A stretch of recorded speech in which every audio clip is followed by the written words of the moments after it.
American Morning, the most news in the morning, period. Weekdays 6 Eastern. Even in New York, it's shocking. And you said you snapped the picture because you didn't think anybody would believe you? Yeah, in New York, people see crazy things all the time, and you tell friends, and people say, oh, no, that couldn't have happened. Well, this actually happened. Okay, so you're sitting on the train, and when does this first come to your attention that a child might be in the driver's seat of this subway train? I left work. I was going home to watch a U.S. soccer game, and I heard someone kind of yelling instructions, but it didn't sound like a coworker to coworker or anything like training an MTA employee. It sounded like a mother and a child or something. Like the tone was just kind of like that. So what was she saying to the boy? It was the words I heard were green go and yellow slow down and things like that. And which was kind of, I thought the MTA has to have better instructed people than that they don't know that green means go. And at this time the train was actually moving. Yes. So was he doing a pretty good job?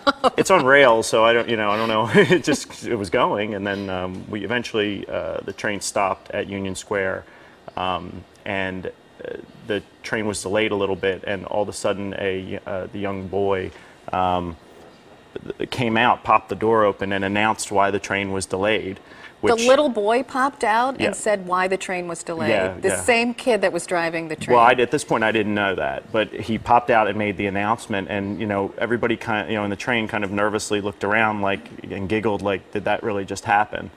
So it was kind of shocking, and then he went back in. At that point I went up to the cab to kind of investigate and see what was going on. Okay. So you went up to the cab to investigate, and what did they tell you?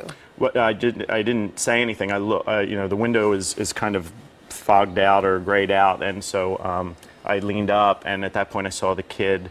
I saw a small individual and a larger individual standing at the controls, which kind of shocked me. And so I got out my camera because I didn't think this was safe. I didn't know if it was against the rules. I didn't know if it was illegal, but I just thought it was kind of shocking. So I put the camera, pressed it up against the window. You can see my pictures in the reflection, but right. I held it up, and at that point, somebody in there said, he has a camera, or that, taking a, and I snapped it, and I got, So as all of this was happening, I mean, certainly in your mind, because we've had some pretty terrible train crashes lately, Washington, D.C. being the most recent tragic example where so many people lost their lives. So was that going through your mind as you're seeing this kid at the controls? Well, that's why I, brought it to the press's attention, and I talked with the MTA and the Inspector General's office. After it happened, I provided them the photo and told them what happened, because I just, I think it's incumbent. We're American citizens. We have to keep an eye out for each other, and don't assume that you're on public transport that everything's being run properly. If you see something, say something, take a picture, and make people aware of it. Right. So hopefully something gets done.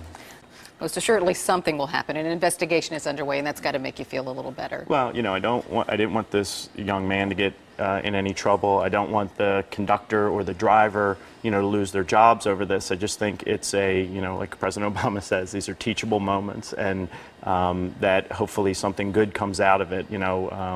I didn't want something to happen in a couple weeks, a train being in an accident and people Right. get injured or killed, and to think, God, I didn't do anything, and hopefully this makes the system a little bit safer.